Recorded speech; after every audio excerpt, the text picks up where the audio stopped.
Dober dan, od srede do srede. Kolega Markeš. Živijo, lepo zdrav sem. Vedno me vprašal, kaj je bilo z glavo, nič zanimivega. Kar povej.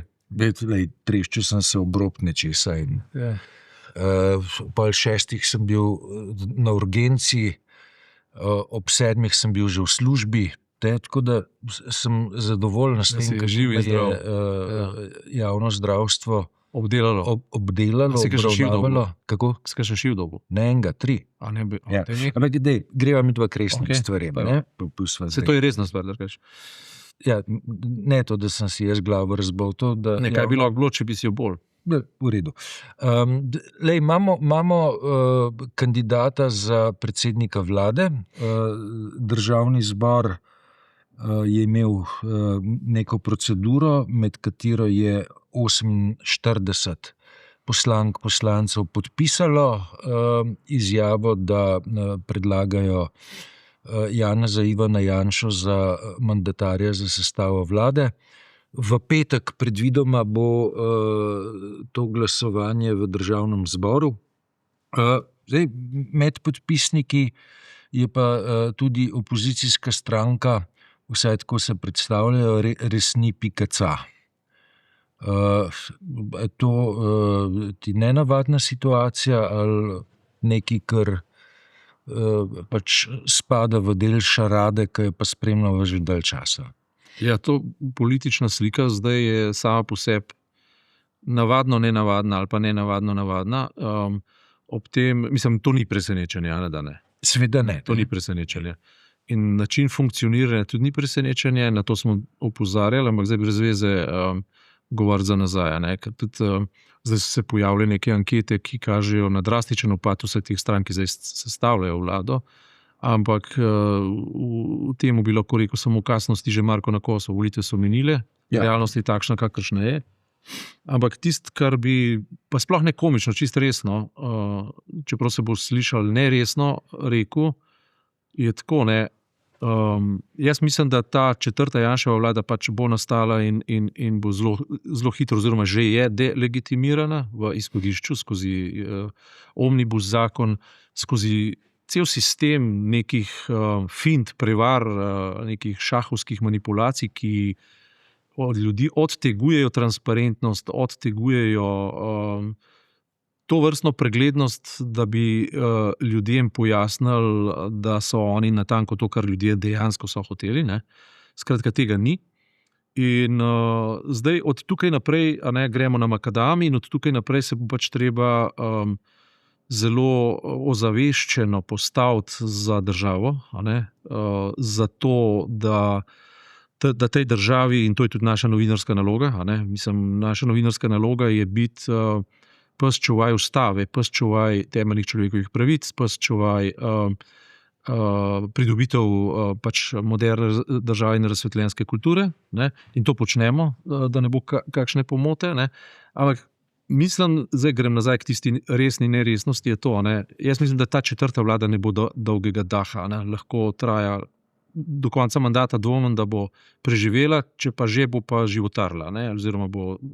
Jaz mislim, da se zdaj moramo že pogovarjati o nevarnosti 5. mandata. O tem, ko bo ta vlada, ki je že delegitimirana, pravzaprav nekako izdihnila, kakšne so potem alternative in kaj bo spet narobe s temi alternativami, da se bomo morali začeti pripravljati na 5. mandat. In v tej luči gledam na nastajajočo zdajšo četrto Janševo vlado. Seveda je tukaj notranji politični kontekst in je seveda zunanji politični kontekst. Vse to je treba vzeti v račun. Mislim pa, da je pripravljenost ljudi na to, da ne želijo biti še enkrat ali pa četrtič izigrani, relativno zelo visoka, kar ni slaba novica. Jaz mislim, da ljudje so ne samo, da so razočarani, ampak so tudi do neke mere jezni, zaradi tega, ker se jim demokracija drobi pod rokami. Za njo smo delali pa zelo dolg časa in Slovenija ni država, ki bi jo manipulirali skozi zgodovino na tak način, da se ne bi znali upreti. In mislim, da do tega bo prišlo. Kako? To je pa seveda stvar prihodnosti. Praviš, da je prišlo do samo delegitimacije. Ja, do samo moraj zasede, če Mlada Miheljaka citiram. Se pravi, to imaš tukaj ciljaš na ta omnibus zakon za rešitev vseh težav tega sveta. Ja, tako je. In to je najboljši primer, ki je očiten, ki je vsem jasen in vsem očiten. Ne? In pa kaže, na kaj ciljaš? Ciljam preprosto na to, da pakirajo v razne legitimne in segmente zakona, ki bi vsak zase terjal ločeno proceduro in ločeno obravnavo, v en paket zapakirajo neko proračunsko dilemo, ne, računajoč, da bo Ustavno sodišče pa potem preprečilo referendum, zato ker nekje piše, da referendum ne sme biti v proračunskih zadevah. Ne. To je to. Vse o tem se zelo veliko piše. V proračunskih, pa v davčnih, pa nacionalna varnost, pa mislim, da elementarne nesreče. Ne? Ja. Se pravi, recept, ki je, ne, in je zelo zahrbten, ne, je ta, ne, sprejmi zakon o čemrkoli, noter pa da je ključ varovalko. Da je noter varovalko, ki se reče davčni člen ali proračunski člen ali člen o nujnem zagotavljanju varnosti, pa se s tem otresaš tveganja, da bi bil referendum. Tisto, kar je impresivno, je to, da... Ima vprašanje, ne, seveda, če ta logika na Ustavnem sodišču zdrži, ne?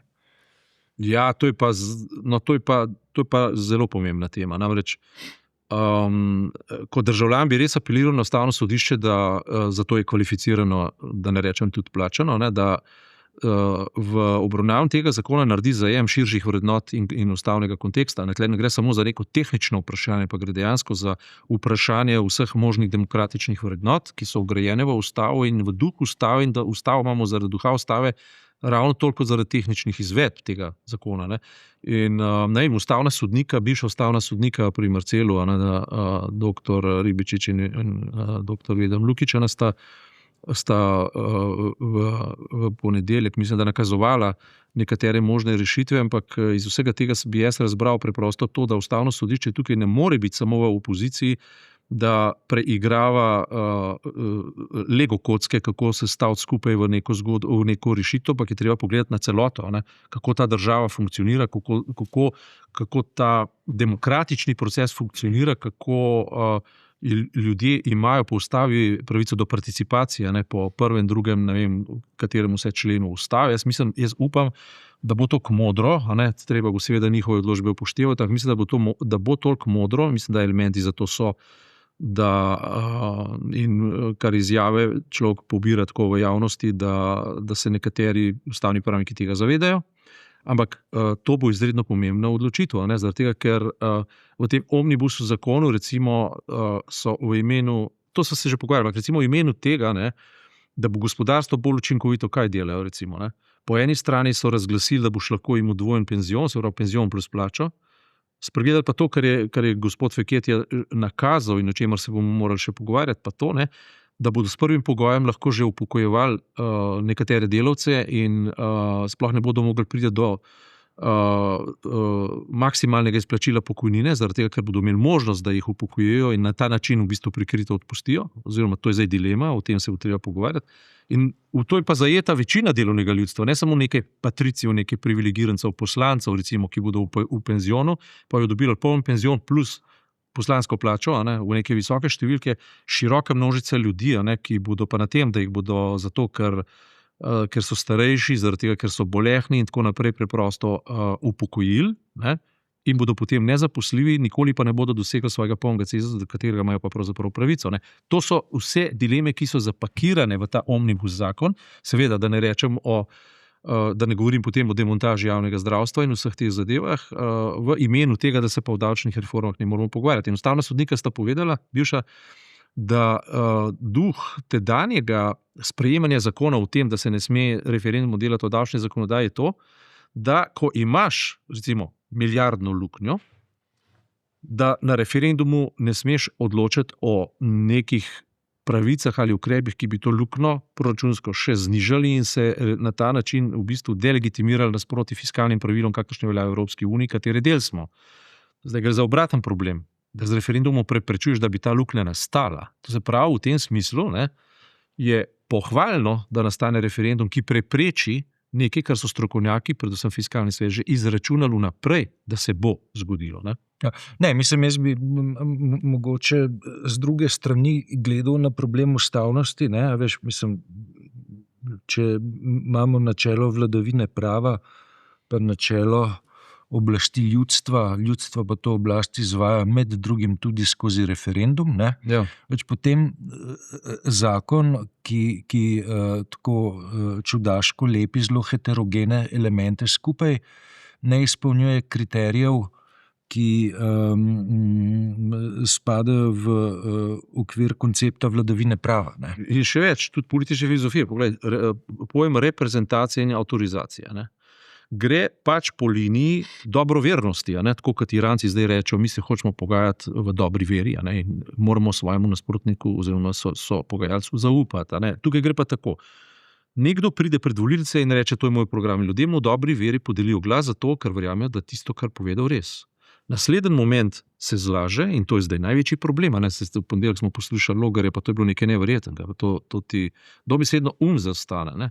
Dali so mu na televiziji vse pohvale voditelju, ki ga je poskušal Logar prav populistično obrniti in je poskušal njemu postavljati vprašanja, ali kaj vi mislite, jaz vas vprašam in tako naprej, kdo tam sprašuje in kdo odgovarja. Ne? Se je dobro držal in ga je vrtal naprej. Ne? Ampak mu je zavrtel posnetek, v katerem je povedal, nekateri pravijo, da bomo prvo minuto, ko bo konec volitev, šli k Janši. Ne bomo. Ne? In potem je on tam ogromno časa preprosto povedal, da je to nekaj najbolj normalnega, da če se okoliščine spremenijo, se pa ti spremeniš, pa da pač zdaj to tako je, da je takrat tako mislil. Mislim, to je tisto, veš, najbolj elementarno nepoštenje v imenu poštenja in resnice, v imenu protikorupcije, ker to je v bistvu korupcija besedovanja, če mene vprašaš. To je korupcija besedovanja. Ne?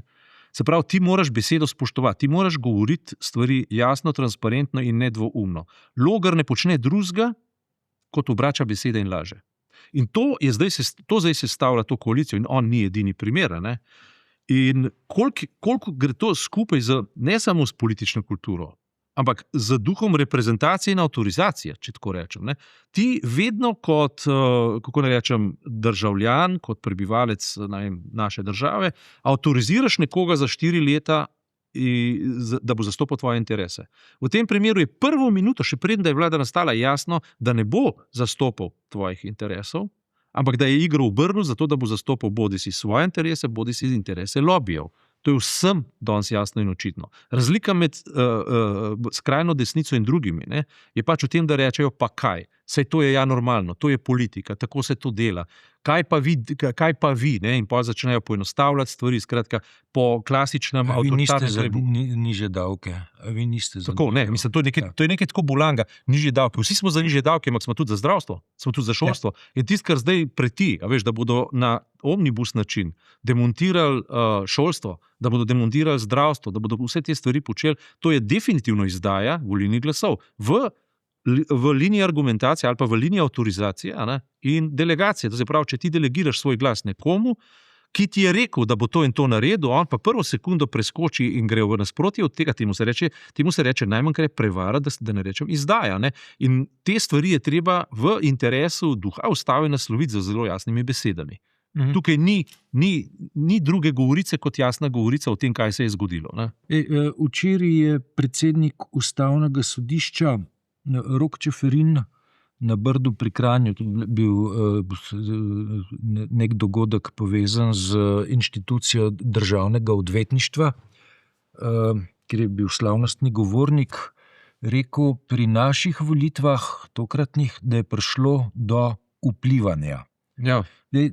To, kar sem jaz rekonstruiral njegov govor, sicer ni specificiral, ampak iz kontekstov je dosti jasno, da je imel v mislih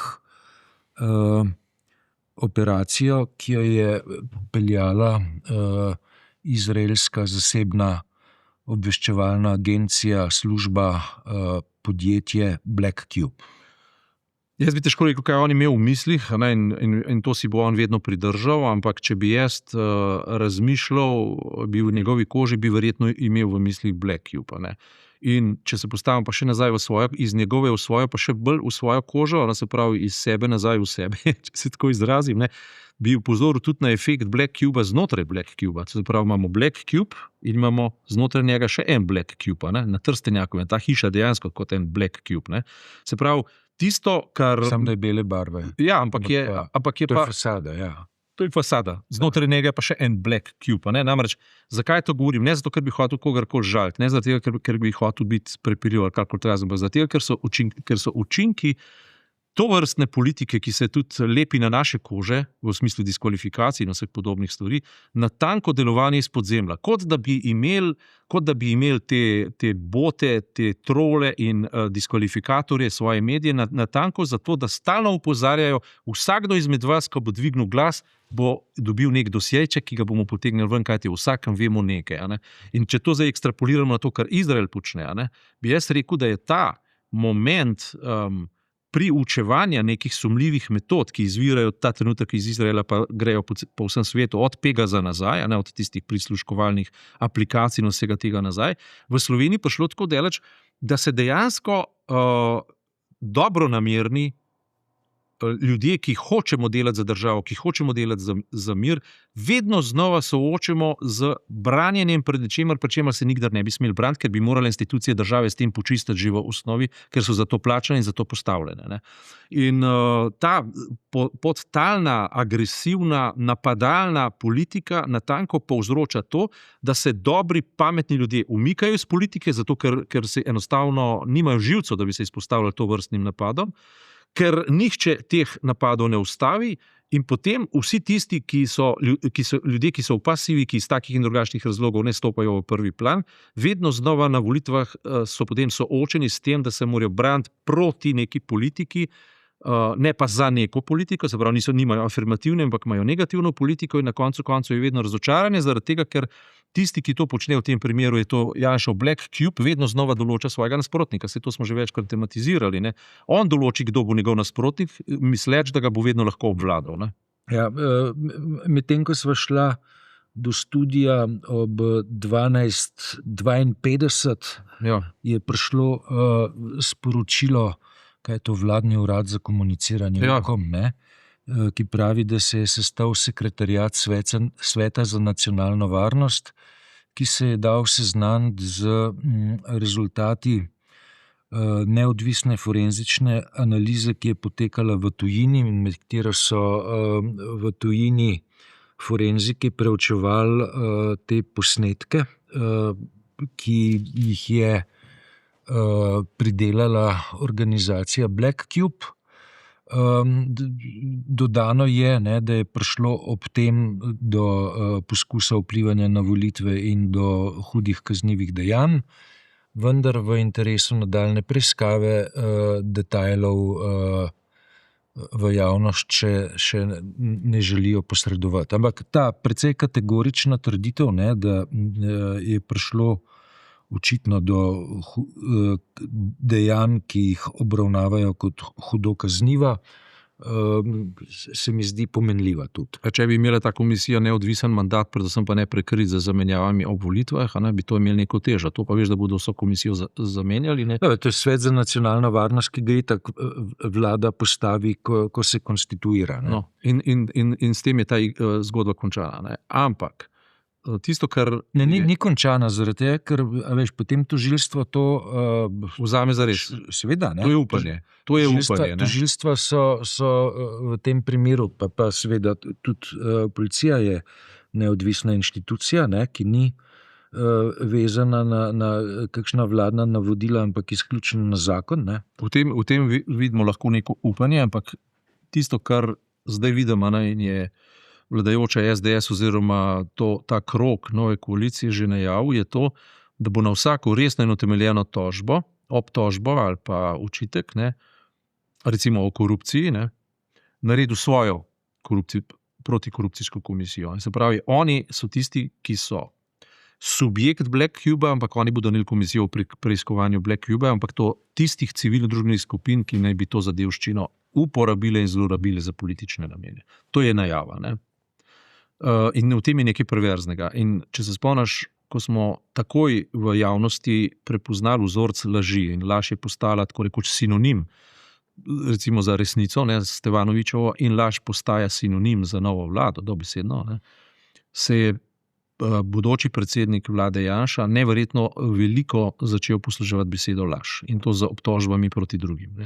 Se pravi, metoda zrcaljenja in to 100-krat znana metoda, to si ti, kaj sem pa jaz. Ne. Skratka, to smo se kot otročili. Tako je. Ja. In to je politična kultura tega trenutka in glede tega se ne bo popolnoma nič spremenilo. In še enkrat poudarjam, ne, hočem in mnogi hočemo biti dobronamerni državljani. Hočemo biti lojalni državljani v smislu spoštovanja zakonov, v smislu spoštovanja politične kulture, v smislu besede in tako naprej, ampak vedno znova se moramo soočati z enim in istim vzorcem in to že četrtič. In jaz vprašam, kaj je narobe s tem slovenskim narodom, da se vedno znova vzpostavi pogoj, da se ta vzorec vrne nazaj. In zato pravim, ne pogovarjamo se zdaj samo o tem, kako bomo odpravili četrto vlado z temi vzorci, če bo delala pošteno, naj vlada, noben problem. Ampak ne bo, ker nima dveh vzorcev. Ne? In se začnemo pripravljati na 5. Janševo vlado in se vprašati, kaj je narobe z Slovenci, kaj je narobe z nami, da vedno znova vzpostavljamo iste pogoje. Jaz mislim, da je treba izvore tega iskati v politični genezi od začetka države do danes in se tudi o tem pogovarjati. Začetka države ali od leta 1918? 1918 bi bilo imenitno. In o tem je zelo 1848. O tem je zelo veliko napisanega, tudi jaz sem o tem že dosti pisal in tako naprej, ampak kar se tiče same države, nastala pa leta 91. In to je popolnoma neka druga logika. Prej so Slovencem govorili, da so pleme, potem so govorili, da so narod, potem so govorili, da so del neke SHS-a, Slovenci, Hrvati in Srbi, potem so bili Srbi, Hrvati in Slovenci. Ko smo dobili državo, je šlo pa za res.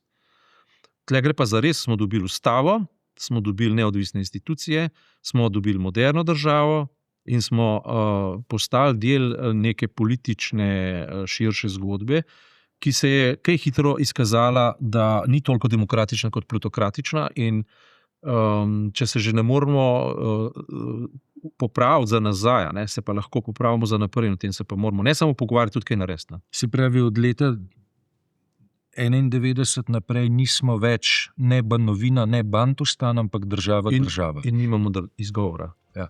Okay, kolega Markeš, hvala za tokratno razpravo. Zelo kmalu se spet srečamo. Čez en teden.